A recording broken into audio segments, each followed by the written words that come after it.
estava nos Estados Unidos, no mês de agosto, participando do seminário Summit. E quando eu estava andando lá nos Estados Unidos com uma pessoa, ela disse: eu recebi um alerta agora, que está vindo uma grande tempestade, e está sendo avisado para que a gente se proteja, porque a tempestade vai ser muito forte, por onde ela tem passado, já tem derrubado árvores, e etc, etc. Ela recebeu no celular. Eu disse: mas como é isso? Ela disse: olha, o sistema de meteorologia sempre está alertando as pessoas para os problemas quando estão acontecendo, para que eles tomem precaução. O governo americano, essa semana, deslocou 1 milhão de pessoas da costa dos Estados Unidos por causa de um furacão que se aproximava da costa. Acontece que algumas pessoas atendem àquela mensagem do celular que o governo manda, outras não. E estas que não atendem, elas recebem a seguinte palavra: não adianta chamar e pedir ajuda na hora do olho do furacão. Se você não quiser sair, porque está sendo alertado, na hora que você estiver vivendo o olho do furacão, não chame a polícia para vir aqui, os bombeiros, quem quer que seja, porque não vai ter como. Você vai ter que enfrentar a parada sozinho. Aí a pessoa tem que decidir se ele vai seguir o alerta ou se ele vai ficar na casa dele e enfrentar. Alguns resolvem ficar, pregam as portas, colocam tapumes na porta, na parede e ficam. E alguns desses que ficam são alvejados, como a mãe e uma filha foram lá nos Estados Unidos, que uma árvore caiu em cima da casa delas e achatou as duas. Chegou a hora. Ou você se alerta, ou você sofre as consequências. Mas isso também aconteceu lá nas Filipinas. O governo também alertou 5 milhões de pessoas. Não conseguiu, talvez, alertar todo mundo pelo celular, porque eu não sei se lá toda a população tem, como nos Estados Unidos. Mas alertou das melhores maneiras que possível. Mesmo assim, muitas mortes. Porque lá não era só um furacão, lá era um tufão, muitas vezes pior do que aquele que chegou nos Estados Unidos, que já chegou mais como uma tempestade tropical. O tufão que foi lá nas Filipinas arrasou um lugar que tinha lá, destruiu casas, etc, etc, e pessoas morreram também em função. A verdade é que tem horas que nós precisamos tomar decisão. Não tem como fugir. E eu digo para você que chegou a hora de nós tomarmos as nossas decisões no plano espiritual. Não são no plano material. No Brasil, nós estamos numa hora de decisão na área do legislativo e na área do executivo. Não tem como a gente se abster do processo. Simplesmente dizer que não vai votar como recusa de participar ou protesto não resolve o problema. Pelo contrário, apoia aqueles que são, infelizmente, mal intencionados. Como Igreja de Jesus, nós temos que fazer a diferença no Brasil. E a Igreja de Jesus, ela tem que pedir a sabedoria de Deus para escolher certo as pessoas certas que vão governar esse país e que vão colocar ele no trilho de novo. Porque desgovernado ele já está há muito tempo. Mais ainda na área espiritual. Por isso, precisamos ser boca de Deus, no sentido de levar a mensagem de esperança, mas precisamos também exercer a nossa cidadania com consciência e com sabedoria. E não nos apaixonarmos simplesmente por coisas absurdas, como muitas vezes cores partidárias, ou até mesmo pessoas, porque isso não vai resolver o problema do país. Nossa visão tem que ser uma visão ampla.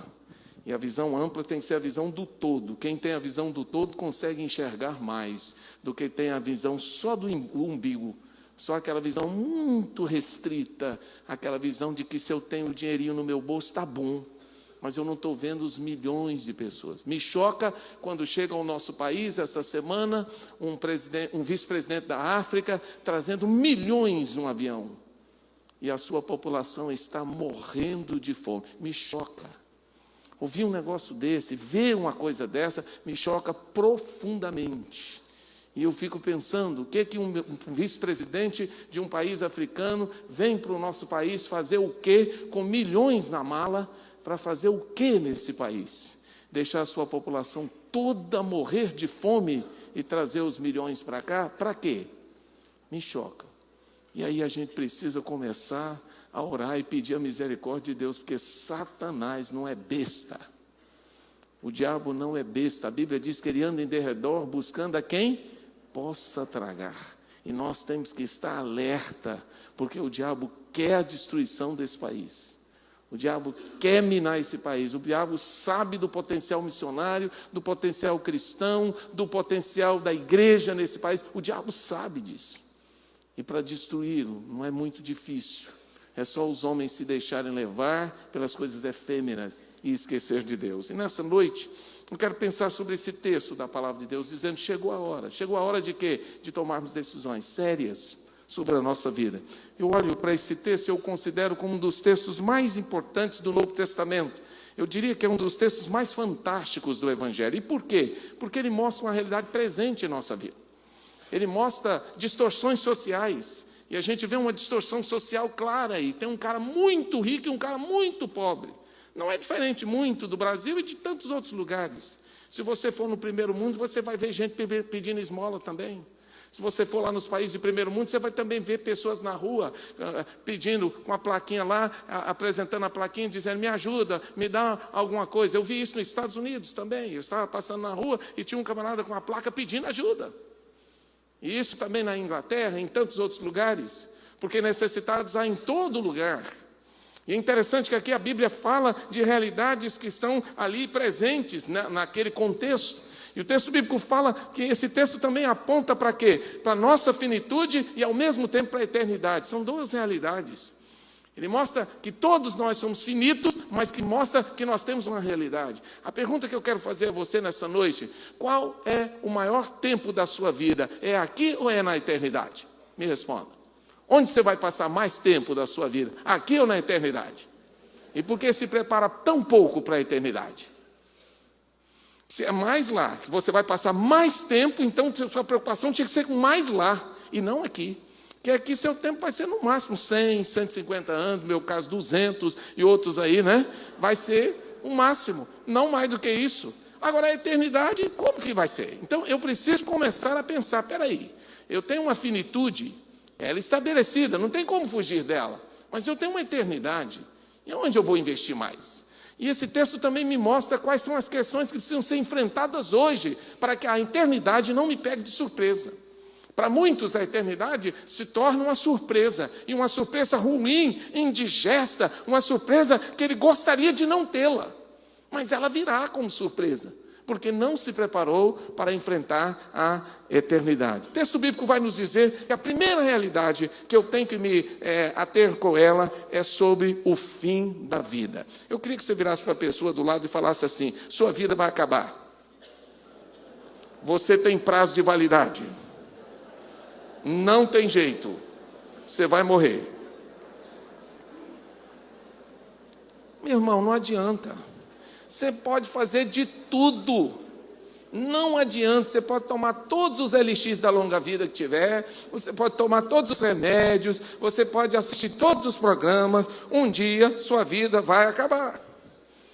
Você tem prazo de validade? Sim. Tem sim. E a palavra de Deus fala isso, né? Que nós somos como um vapor que aparece e logo depois desvanece. A Bíblia diz: logo depois desvanece.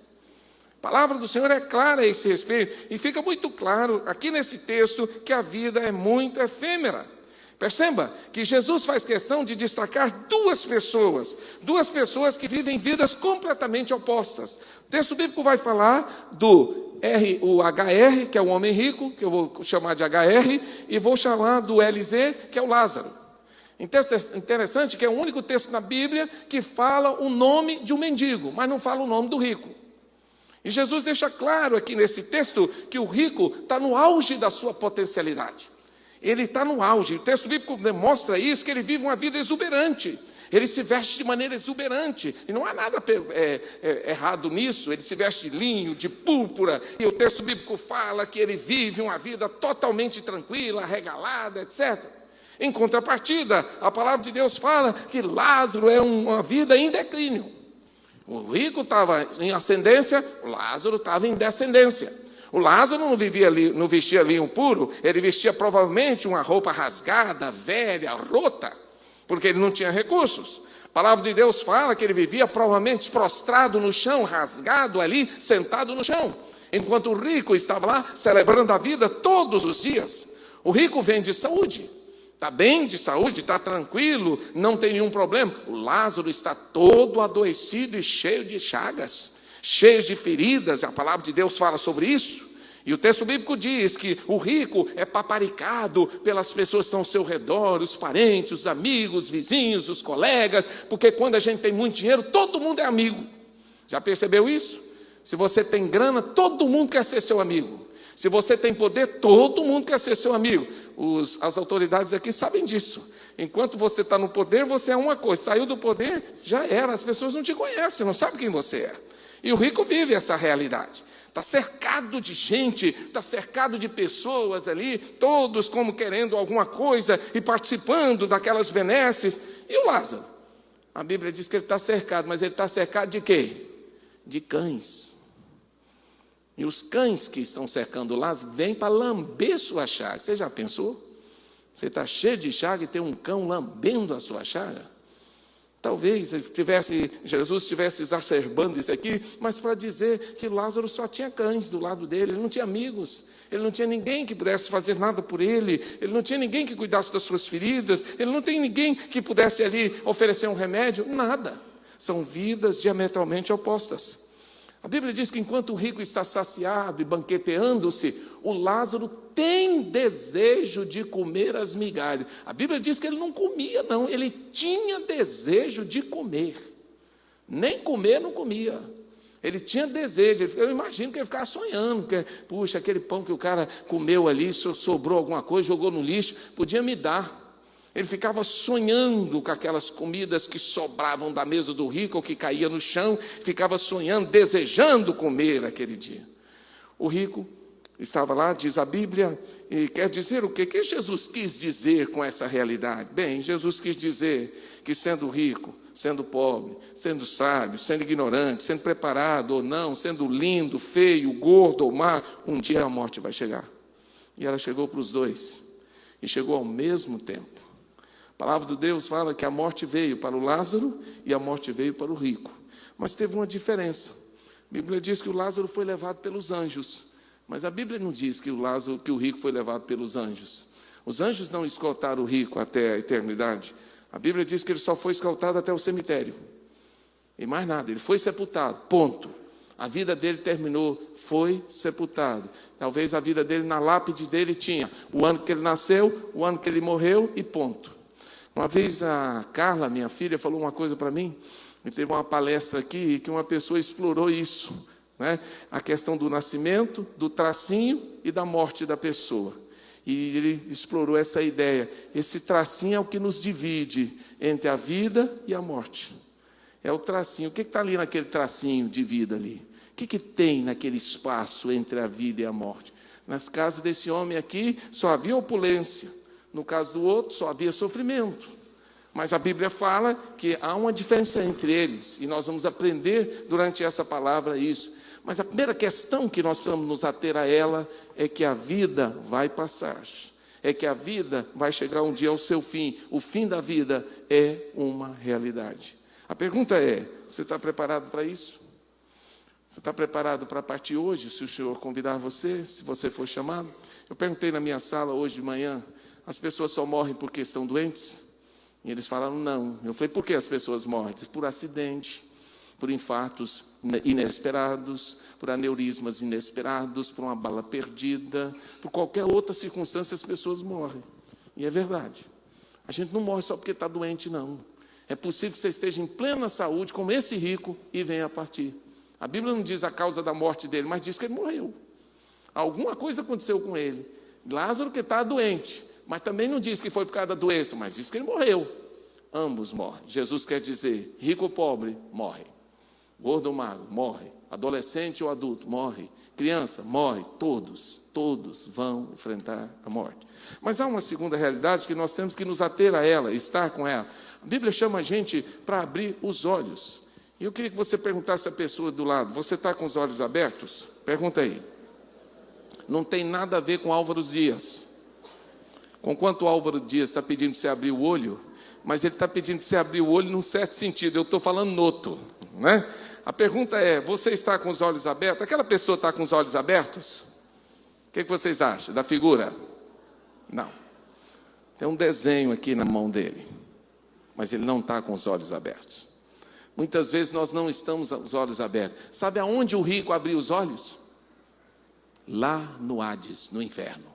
A Bíblia diz que estando nos infernos, e aí ele ergueu os olhos, aí é que ele vai ver a realidade da vida. Mas ele abriu os olhos tarde demais. O texto bíblico vai nos dizer isso. A palavra do Senhor fala, deixar para abrir os olhos na eternidade é fatal. Por quê? Porque é preciso abrir os olhos agora, não é lá. Ah, mas pastor, mas agora não dá, você precisa abrir os olhos. E abrir os olhos não é fisicamente, é espiritualmente. Você precisa abrir os seus olhos espirituais, porque a Bíblia diz que o diabo, o príncipe desse mundo, cegou o entendimento das pessoas, cegou os olhos espirituais delas, para que elas não vejam, para que elas não tenham entendimento. E é interessante, quando eu falo isso, que há uma cegueira espiritual, a pergunta é, seus olhos estão abertos para aquilo que Deus está te mostrando todos os dias? Por exemplo, seus olhos estão abertos para a vontade de Deus? Qual é a vontade de Deus para a sua vida? Você poderia me resumir aí em 3 frases? A vontade de Deus para a minha vida é essa e essa. Essa é a vontade. Você poderia resumir? Pastor, eu não sei, então seus olhos estão fechados. Você não está enxergando o que Deus está te mostrando. Porque na Bíblia está clara que a vontade de Deus para a sua vida é que você se arrependa, que você crê em Jesus como seu Salvador, que você se torne um filho de Deus e o obedeça. Está clara, essa é a vontade de Deus, está claro na Bíblia. Mas você não está enxergando. Se você não sabe, é porque não está enxergando. Então é preciso pensar, meus olhos estão abertos? Mais do que isso, será que meus olhos estão abertos para a minha vida espiritual? Aquele rico não estava com os olhos abertos para a vida espiritual dele. Ele nem menciona em nenhum lugar nada sobre pecado. Para ele, provavelmente não pecava. A pergunta é, será que há pecados na sua vida que precisam ser tratados diante de Deus? Será que você precisa falar dos seus pecados para Deus ou não tem nada a ver? Isso aí vai continuar do jeito que está e fica assim, deixa a vida me levar, a vida leva eu, como que é? A pergunta é, meus olhos estão abertos para a realidade do pecado na minha vida? Mais do que isso, será que os meus olhos estão abertos para aqueles que estão ao meu redor? O homem rico não viu um mendigo que tinha no portão dele? Ele viu, claro, ele viu com esses olhos, mas ele não viu com os olhos espirituais. Ele sabia até o nome de Lázaro. Ele cita Lázaro pelo nome, então ele sabia o nome. Mas ele não viu aquele homem com olhos espirituais, porque se tivesse visto com olhos espirituais, tinha feito alguma coisa por ele. Como não viu, ele permanece no portão da casa dele. Aí a pergunta, será que eu estou enxergando aquelas pessoas que Deus está colocando do meu lado? Ou eu não enxergo? Ou elas não existem? Ou elas estão portão afora da minha vida? Ou elas estão casa afora da minha vida? Como que está? Aí é importante a gente perceber, será que os meus olhos espirituais estão abertos para enxergar a mim mesmo? Observe que esse homem aqui, diz o texto bíblico, o rico, ele está condenado, a palavra de Deus diz que ele está sofrendo, o texto bíblico diz isso, mas mesmo estando no inferno, ele não consegue se enxergar. Hora nenhuma aquele homem diz que está errado, que fez tudo errado, pede perdão. Hora nenhuma diz para Deus, Senhor, eu sou um pecador, tem misericórdia de mim. Não, ele não se enxerga. Como é difícil viver sem se enxergar. E quem vive sem se enxergar, não tem perspectiva. Porque fatalmente vai enxergar a realidade que não quer ver na eternidade. O rico não queria ver nada daquilo que ele estava vendo. Só que ele não enxergou antes, ele não anteveu antes. Por quê? Seus olhos estavam fechados. Sabe qual era a visão daquele rico? É que ser rico era indicação do favor de Deus na vida dele. E ser pobre era indicação do desprazer de Deus na vida de Lázaro. Esse era o pensamento dele. Só que é um pensamento completamente equivocado. Porque ser rico não significa favor de Deus, não. Você pode ser rico passando o rodo nos outros. Você pode ser rico sendo desonesto. Você pode ser rico por N motivos. Como também pode ser rico sendo uma pessoa honesta. Mas riqueza não significa favor de Deus necessariamente. É possível que você tenha o favor de Deus e se torne rico? Sim. Mas confiar nas riquezas não é muito bom, porque a palavra de Deus fala que não é a riqueza que vai nos salvar, é Jesus. Interessante, o texto bíblico fala, ele não abriu seus olhos, Ele não conseguiu enxergar nada. E por que não consegue enxergar nada? Só no Hades é que ele ergue os olhos. Aí é tarde demais. É tarde demais para ver o que ele não queria ver. O texto bíblico fala que agora ele tem que se dar conta de uma outra realidade. E a pergunta é, você tem tempo para Deus? Pergunta a pessoa que está no banco de trás, você tem tempo para Deus? Pergunta aí. Lázaro, o mendigo, ele achou tempo para Deus na vida dele. A palavra de Deus fala que Lázaro, ele sofria, ele padecia, mas ele achou tempo para Deus. Eu conheço gente que está na situação de Lázaro e que não tem tempo para Deus. Eu conheço gente que é pior do que Lázaro, mas não quer Deus na vida dele. E esse rico, esse homem rico, diz a Bíblia que ele não tinha tempo. A palavra de Deus fala que ele não tinha tempo, ele não tinha agenda, ele não tinha espaço, ele não tinha como incluir Deus em tantas atividades e projetos na vida dele. Como é que ele incluía Deus? Deus tinha que ficar de fora, ele não cabia no projeto dele. Pergunta que eu faço a você que está na galeria aqui embaixo: Deus cabe no teu projeto de vida? Deus pode ser incluído na sua agenda? Deus pode ser incluído nos seus sonhos? Deus pode ser incluído lá no teu espaço? Ou não tem espaço para Deus na tua vida? Você encheu tanto de coisas efêmeras e etc. e não deixou espaço. E é interessante que não tem só espaço na vida dele, não tem espaço na vida dos irmãos dele também.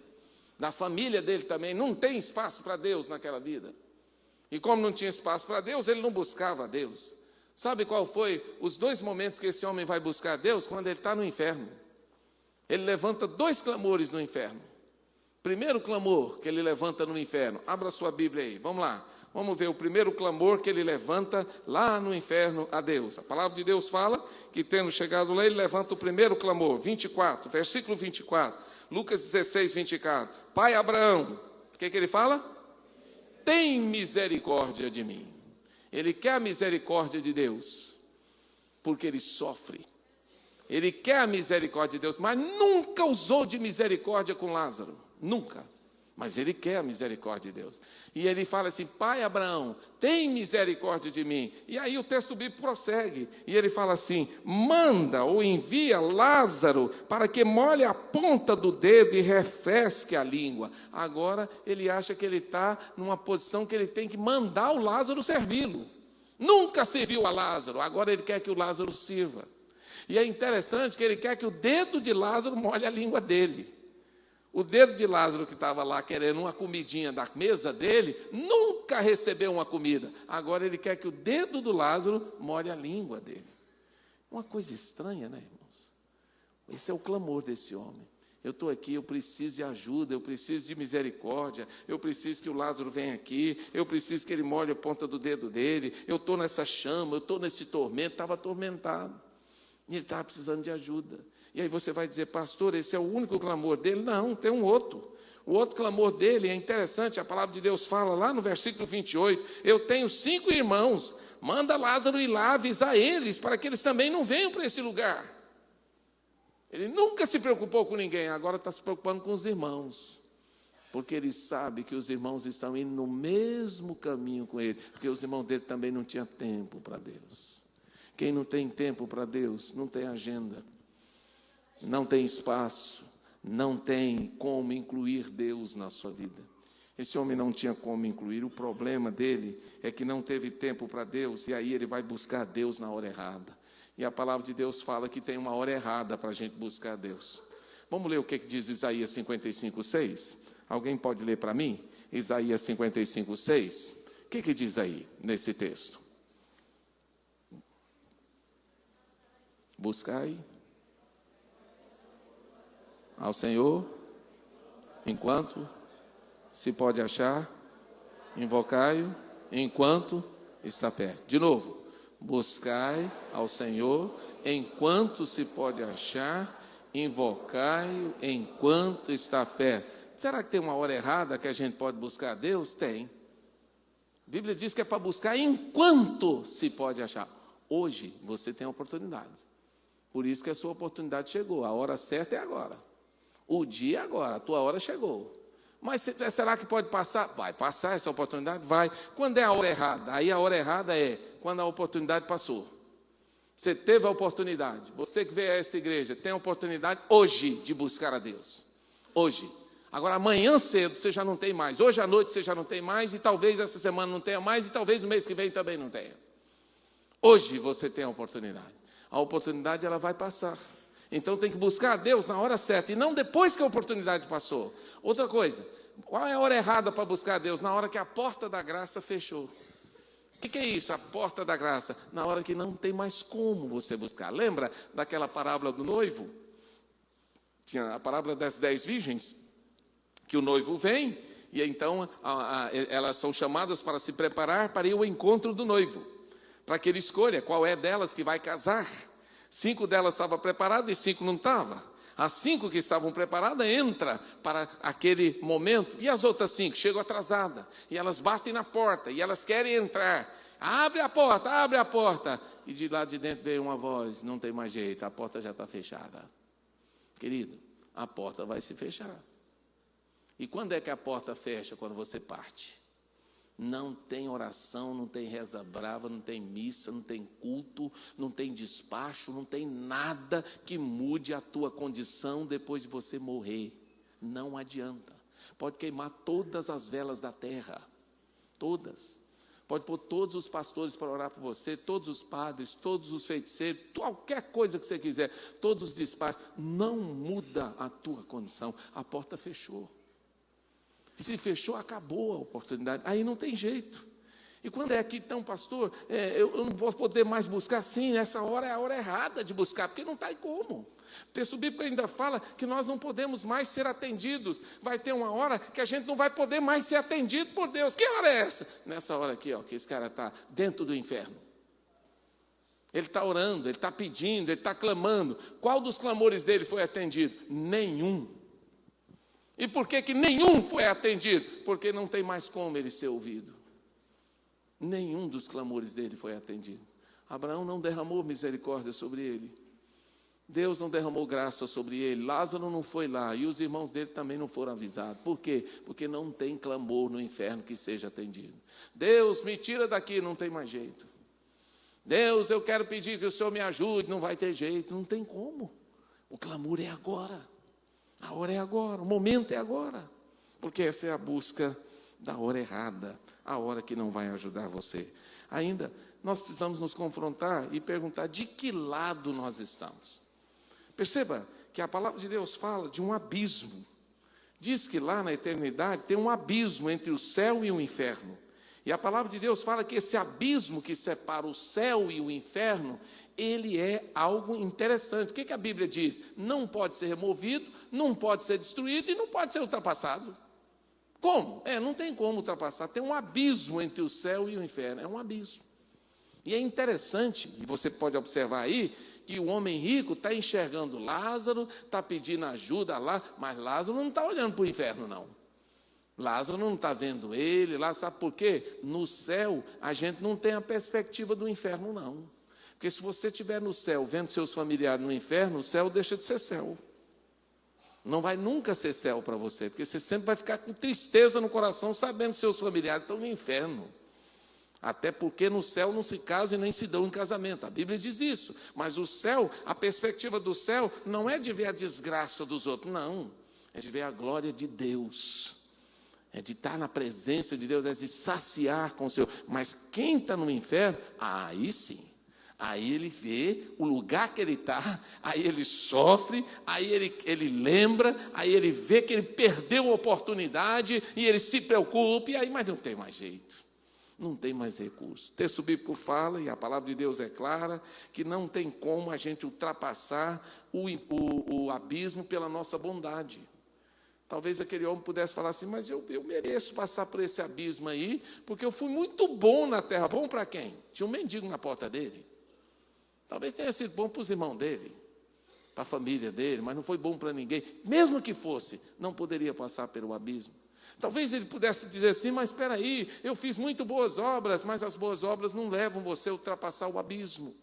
Talvez ele disse assim, mas eu tinha um bom caráter, eu era um cara bom, boa pinta, todo mundo falava bem de mim, mas também não leva você a ultrapassar o abismo.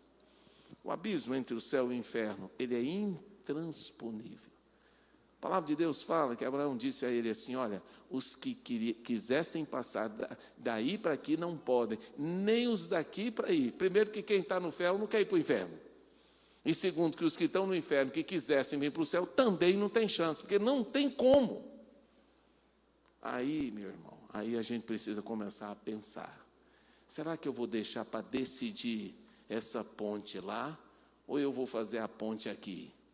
A Bíblia fala que tem uma ponte aqui que se chama Jesus de Nazaré. É a ponte do pecado para a graça. É a ponte da morte para a vida. É a ponte da desgraça para a graça. Essa ponte é Jesus. Por isso ele falou: sou o caminho, a verdade e a vida. Ninguém vem ao Pai senão por mim. Agora, esse abismo não pode ser ultrapassado lá. Lá não tem jeito. Não tem como. E aí é importante a gente pensar de que lado eu estou. A pergunta que eu faço a você é essa: se você escolher andar com Deus, certamente você vai estar com Ele do lado do abismo. Você vai estar do lado de Deus. Mas se você decidir ir pelo seu caminho, aí você vai estar do outro lado, o lado de lá. E é o lado do sofrimento, da dor, e é o lado onde a graça de Deus não poderá te alcançar. Já lembra do Salmo 23, o último versículo?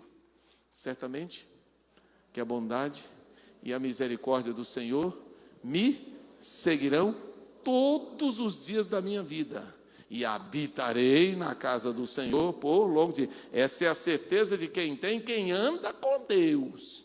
E o cara que não anda? Senhor, eu vou fazer a minha vontade, vou fazer o que eu quero, vou andar pelos meus caminhos, vou me lascar por aí, vou entrar em todas as podres da vida, e lá a gente resolve. Não tem como.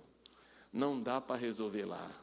Lá você está na podre total, você está do lado de lá do abismo, e não tem como passar para cá, porque a graça de Deus não vai te alcançar lá, a misericórdia de Deus não vai te alcançar lá, e muito menos a mão de Jesus vai estender para você no inferno. Lá é para sempre. Por isso a pergunta é: de que lado você está? Agora é a hora de se posicionar, meu irmão. Falar que está com Deus é uma coisa, viver isso é outra. Eu nunca vi uma pessoa falando nas minhas andanças, por onde eu vou pregar: pastor, eu estou com o diabo. Nunca vi fazer. Nunca. Pastor, eu quero Satanás. Nunca. Todo mundo você pergunta: eu quero Deus, eu quero Jesus, eu quero a palavra. Mas às vezes a palavra é de boca. E a Bíblia diz: esse povo honra-me com os lábios, mas o seu coração está longe de mim. Querido, olha para mim. Deus não é bobo. Deus passa um scanner. E o scanner de Deus é profundo. Ele vê até a divisão da alma e do espírito. E Ele sabe se você está fantasiando de cristão ou se você é crente de verdade. Ele sabe se você se diz cristão ou se você realmente se parece com Cristo. Se você tem a mente de Cristo, o coração, se você está comprometido com Ele. A palavra de Deus diz isso. Vamos terminar? O texto bíblico fala que há uma outra realidade. A pergunta é: o que Deus está falando a você hoje? Deus está falando alguma coisa para você hoje? Pastor, estou ouvindo, não ouço Deus falar nada para mim. Então você não anda lendo a Bíblia. Talvez nunca tenha lido, porque Deus fala através da palavra. Através do Espírito também Ele fala. Através das pessoas também Ele fala. Através das circunstâncias também Ele fala. Mas Deus fala. Deus não é um mudo que fica assistindo tudo, ó, quietinho, caladinho. Não, Ele fala. A pergunta é: você está ouvindo Deus falar? Porque Ele fala pela palavra. E a Bíblia diz que a fé é pelo ouvir e o ouvir pela palavra de Deus. A pergunta é: você está dando ouvidos à palavra de Deus? Você tem realmente valorizado o que Deus colocou aqui para você? Você dá ouvidos à voz de Deus quando Ele te alerta sobre aquilo que você está fazendo ou deixando de fazer? De fato, você valoriza a palavra ou não está nem aí para ela? Esse homem viveu de uma maneira totalmente arredia. Ele não ouvia Deus falar. Deus falava, mas ele não ouvia, ele não queria de maneira nenhuma. E é interessante que quando ele pede ajuda para os seus irmãos, a palavra de Abraão para ele é o seguinte: eles têm Moisés e ele tem os profetas. E aí ele disse o quê? Ouçam-nos. Por que ele não está ouvindo Deus falar o coração dele através de Moisés e os profetas? Ele estava falando do Velho Testamento, do texto que ele tinha naquela época. Mas, meu irmão, olha para mim, você só tem Moisés e os profetas? Você e eu só temos Moisés e os profetas? Não, nós temos o quê? Toda a revelação de Deus na nossa mão. Então a responsabilidade sua é maior do que a dele, 1000 vezes maior do que a dele. Porque se ele tinha só Moisés e os profetas para ouvir, nós temos toda a revelação de Deus nas nossas mãos, inclusive as palavras de Jesus. Por isso que a Bíblia diz que nós vamos ser julgados pelo que fizemos com a palavra do Senhor. É algo sério demais, irmãos. O homem está lá, mas manda Lázaro, fala para o Lázaro ressuscitar. Sabe qual era a ideia dele? Se viesse uma pessoa lá de cima, ia falar alguma coisa diferente, e os irmãos dele, tudo ia crer, ia se converter, ia buscar a Deus. Só que um detalhe, nenhum anjo que vai pisar aqui na terra, nenhum mensageiro do céu, vai falar nada além do que está aqui. Porque Paulo diz que se algum anjo aparecer por aqui, ensinando alguma coisa que estiver contrária à Bíblia, seja o quê? Anátema. Então, o que adianta o anjo vir aqui? Absolutamente nada, porque ele vai falar exatamente o que está aqui. O anjo vai falar, você precisa crer em Jesus, mas já está ali. O anjo vai falar, você precisa arrepender dos seus pecados, mas já está aqui. O anjo vai falar, você precisa mudar de vida, mas já está aqui. Então, para que o anjo vai vir aqui? Aí o Abraão está dizendo para ele, ouça. Jesus falou, quem tem ouvidos para ouvir, ouça. Você tem ouvidos para ouvir? Seu coração está aberto para ouvir? Ou você simplesmente está assistindo a banda passar? Eu estou vendo o cenário se descortinar, mas eu não estou nem aí. E aí o Abraão diz para ele, meu querido, não tem anjo que vai mudar a situação do seu irmão, não. O que vai mudar a situação do seu irmão é a palavra. Porque a fé é pelo ouvir, e o ouvir é pela palavra. E eles precisam entender que é a palavra que vai mudar o coração deles. E é interessante que naquela hora, eu fiquei imaginando as desculpas humanas. E existem alguns irmãos que vão dar as mesmas desculpas que algumas pessoas dão no dia a dia. Eu imagino que algumas pessoas que forem para o inferno vão apresentar algumas destas desculpas aqui para Deus. Qual é a primeira desculpa que o sujeito vai apresentar a Deus em relação à palavra? Ele vai dizer assim, Deus, o Senhor sabe que eu não tive tempo. Espera aí, eu não tive tempo para quê? Eu não tive tempo para ir para a igreja, para ouvir a palavra, para ouvir o pastor Evaldo pregar, para ouvir o pastor fulano pregar. Eu não tive tempo. Mas Deus vai fazer uma pergunta, mas você teve tempo para você? Você teve tempo para os seus negócios? Você teve tempo para a escola? Você teve tempo para namorar? Você teve tempo para casar? Você teve tempo para comprar, para vender? Você teve tempo para essas coisas? Tive. E por que não teve tempo para mim? Ai, meu irmão, dá um nó na garganta. Não tem jeito. Eu vou falar o quê? Eu vou dizer para Deus que Ele é o último da minha escala de valores? Que eu tive tempo para tudo, mas para Ele eu não tenho? Como é que é? Essa é uma desculpa furada.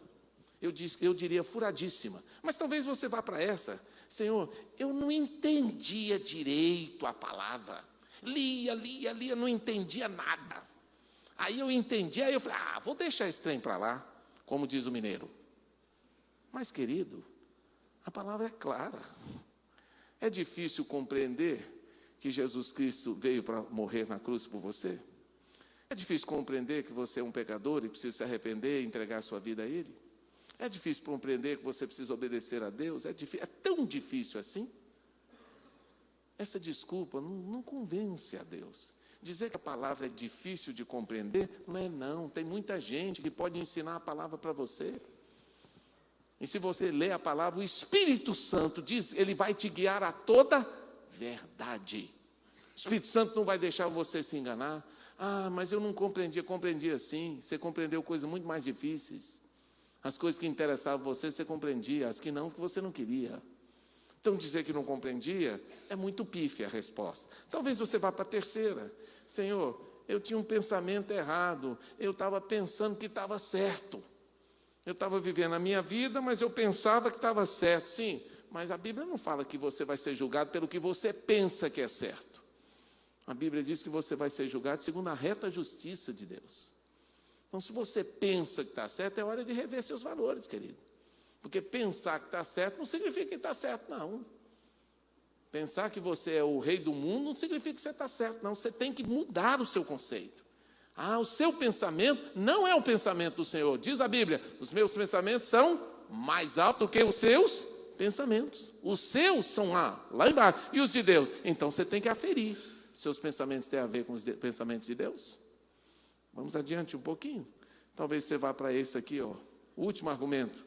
Senhor, eu aprendi tudo errado desde pequeno, a culpa é dos meus pais.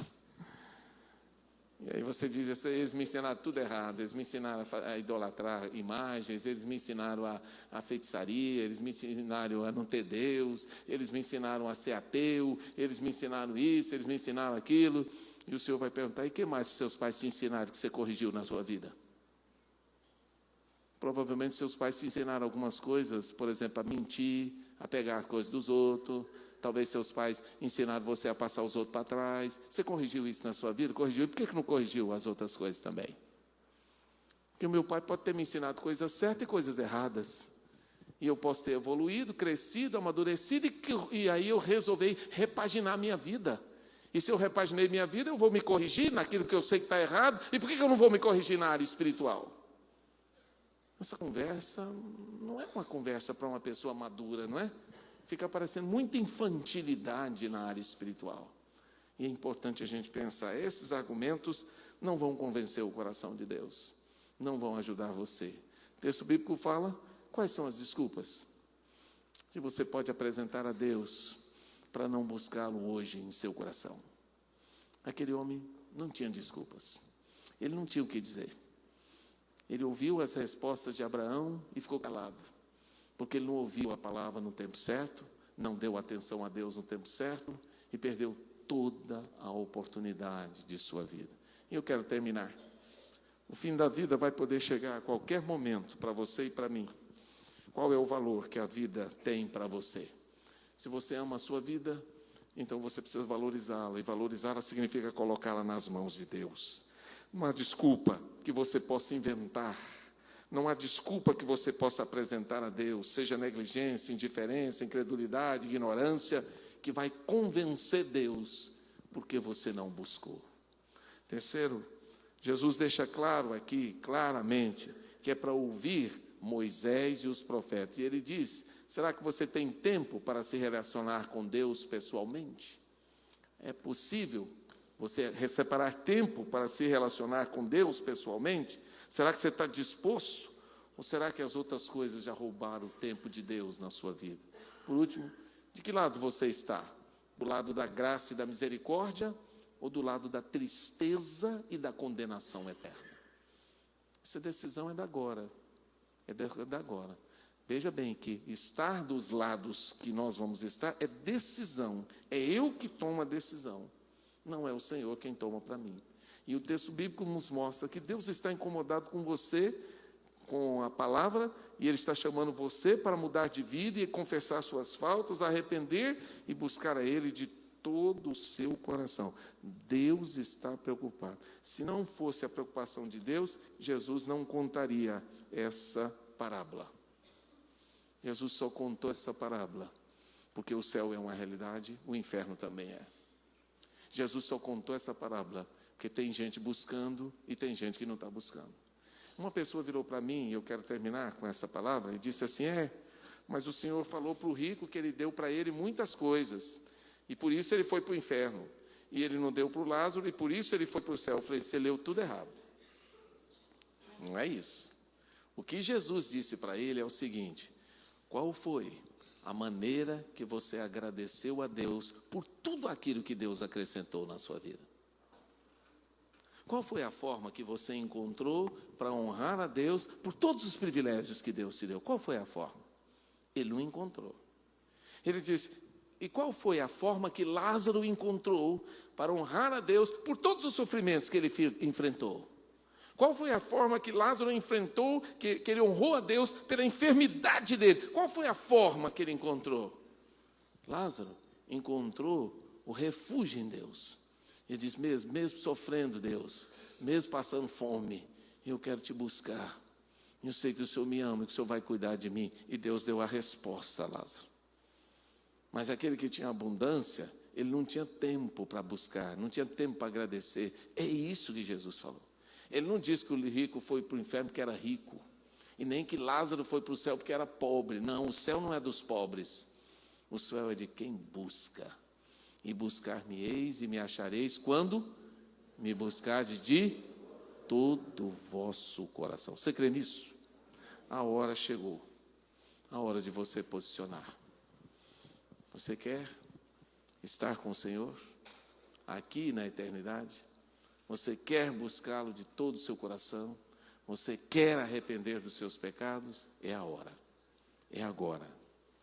Porque a palavra de Deus nos diz isso. Você pode fechar seus olhos, curvar a sua cabeça. Eu gostaria nessa noite que você refletisse. Como é que está a sua vida com Deus? Será que você está vivendo como aquele homem? Sem tempo para Deus? Sem espaço para Deus? Sem reconhecimento de quem Deus é na sua vida? Será que você está vivendo distante de Deus? Longe de Deus? Chegou a hora de você voltar para o Senhor. E o Senhor te chama nessa noite para aproximar dEle, para ter intimidade com Ele, para buscá-lo de todo o seu coração. Só é possível você ter comunhão com Deus se você aproximar dEle. E eu quero perguntar para você que está aqui nessa noite, você está disposto a aproximar do Senhor com humildade no seu coração, com quebrantamento na alma, e dizer: Deus, tem misericórdia de mim. Não peça misericórdia de Deus no inferno, não. Peça hoje à noite. Hoje à noite você vai ser ouvido. Hoje à noite a graça de Deus vai te alcançar. Hoje à noite a mão de Deus vai ser estendida sobre você. Mas lá no inferno não tem esperança. Não tem perspectiva, não tem salvação, não há resposta. Por quê? Porque ali é a hora errada. Agora, a Bíblia diz, hoje é o tempo aceitável. Hoje é o dia que Deus quer mudar a tua história. Você crê nisso? E então eu pergunto, quantas pessoas aqui nessa noite gostariam de dizer para Deus: Deus, toca em minha vida nessa noite. Perdoa os meus pecados, muda o meu coração. Deus, faz uma obra nova na minha casa, na minha família. Deus, eu quero começar a minha história contigo. Eu quero ter intimidade com o Senhor. Eu quero te buscar. Deus, eu quero atentar para o que o Senhor está falando. Deus, eu quero ouvir a sua voz. Deus, eu quero estar do seu lado. Deus, eu quero abrir a porta do meu coração para o Senhor entrar. Você deseja isso? Se deseja, eu quero convidar você para erguer a sua mão onde você estiver. E eu quero orar com você e por você nessa noite. Deus abençoe você. Tem mais alguém? Pode erguer bem alta a sua mão onde você estiver, no nome de Jesus. Eu preciso de Jesus nessa noite, pastor. Tem alguém na galeria? Erga a sua mão também. Você jovem, adolescente, senhor, senhora, estou vendo você aqui. Deus abençoe a sua vida. Tem mais alguém?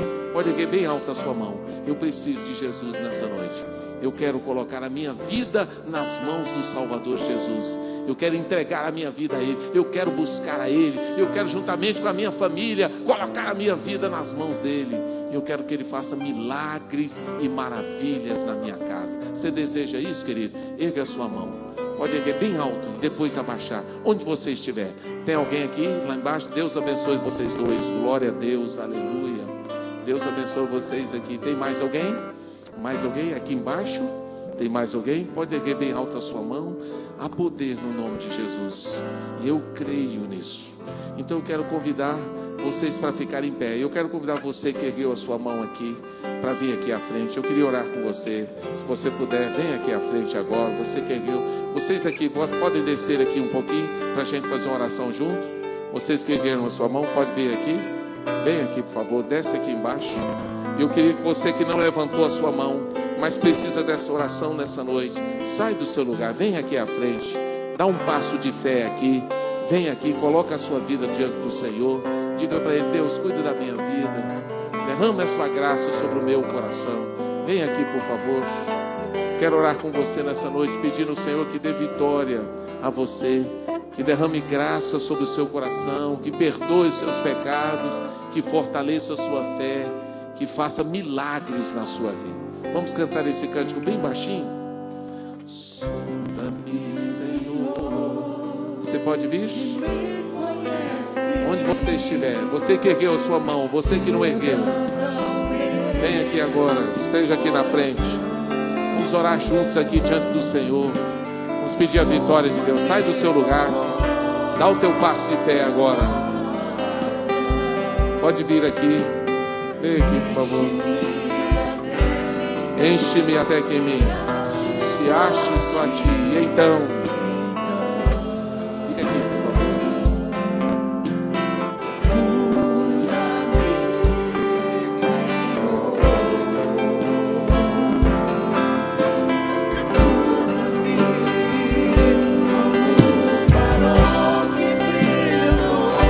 Você pode vir também.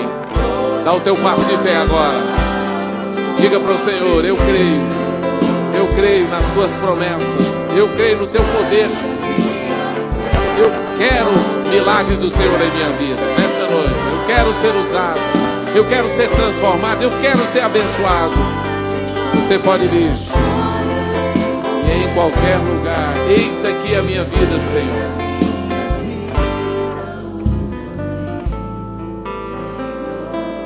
Usa-me, Senhor. Vou pedir toda a igreja para orar. Eu sei que tem mais pessoas aqui nessa noite que precisam de Jesus. Eu sei que tem mais pessoas aqui que querem estar no céu com Jesus. Mas talvez você esteja com medo. Pede licença aí à pessoa que está do seu lado. Corre para cá. Faça como essas pessoas aqui. Coloca o seu coração no altar do Senhor. Sai do seu lugar e vem agora em nome de Jesus. Nós vamos orar agora, pedindo a bênção de Deus sobre você. E se Deus está falando ao seu coração, chegou a hora, chegou a noite de você tomar posse da vitória de Deus na sua vida. Vamos orar? Feche os seus olhos. Pai, obrigado por esses corações. Essas vidas que estão aqui no altar, elas te pertencem. Elas são do Senhor. Elas foram compradas pelo sangue de Jesus. Obrigado porque eles entenderam que chegou a hora. Chegou a hora de tomar uma decisão ao lado do Senhor. Chegou a hora de se preocuparem com a sua vida espiritual. Chegou a hora, Senhor, de se alinharem com o Senhor no mesmo propósito de vida. Chegou a hora de transformar a vida e de ser burilado pelo Senhor. Oh Pai, muda a história dessas pessoas. Faz com que eles possam experimentar a nova vida que só pode vir de Jesus. E que o Senhor entra no coração deles, faz morada, que o Senhor perdoe os seus pecados e faz deles novas criaturas. Derrama a tua graça, abençoa outros tantos que estão sentados nesses bancos, mas que ainda estão reticentes, que ainda estão duros, que ainda estão, Senhor, muitas vezes com os ouvidos fechados e os olhos também. Ó Deus, abre os seus olhos nessa noite para enxergar a realidade, que a hora de buscar é agora. A hora de se aproximar do Senhor é agora. Ó Deus, cuida dessa igreja, fortalece o coração de cada pessoa que está aqui no altar. Eu consagro essas vidas no altar do Senhor e peço a tua bênção sobre eles, em nome de Jesus. Amém.